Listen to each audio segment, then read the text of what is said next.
to Tannis, Doll Scientific Advisor, Day 1 on planet Pandora.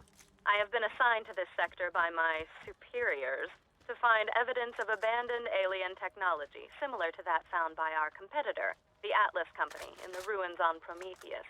Technology that many believe made them the superpower they are now. This kind of find seems astronomically improbable on a rock like this, but my benefactors believe in it enough to waste my considerable talents. I've only been here for 3 hours, and I already believe this planet will be the death of me. Scientists do not chase myths and legends. Little does she know, every good scientist chased myths and legends.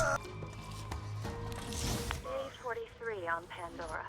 At least I believe it to be the 43rd day I've been here. The moonlight cycles are difficult to get used to. The planet rotation day is over 90 hours long. The people that inhabit this salted dust ball are as ignorant as I've seen in this galaxy. When I attach scientific inquiry to something like the Vault, I'm greeted with silly nursery rhymes and slack-jawed soliloquy about a man who knew a man who knew a man. They drift off into a stupor where I half imagine they're drunk or brain damaged and are unaware of my continued presence. If I believed in hell, I would contemplate how it compared to Pandora.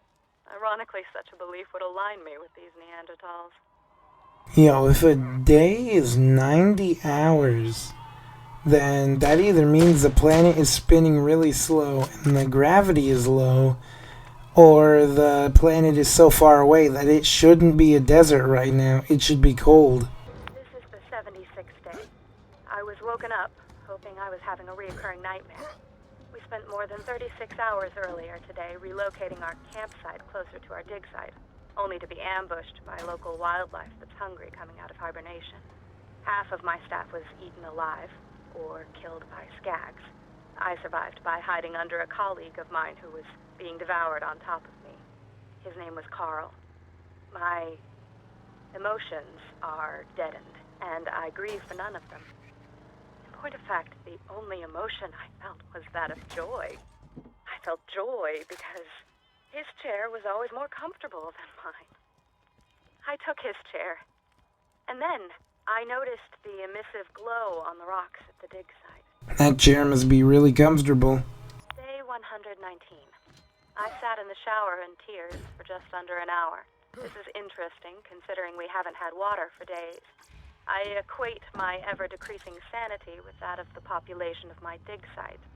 With the investigation of the symbols and glowing patterns at the site, we finally unearthed arguably certifiable proof of the existence of alien life having been here on Pandora. But this celebration was lonely, as I only have 2 colleagues left. And I'm not too fond of the fat girl, Chimay.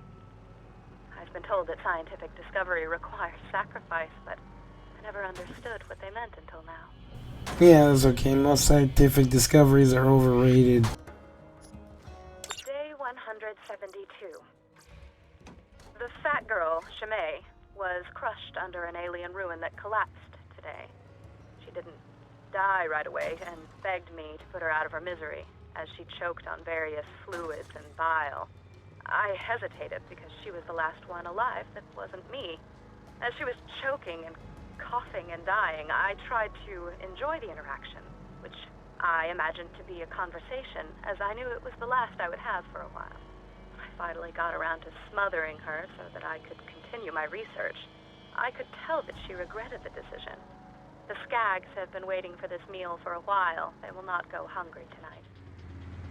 Okay, number 1, it says day 172, but the journal I collected says day 119. And second, why did you get sent down there with no bodyguards, just the scientists, knowing that there were harmful things down there?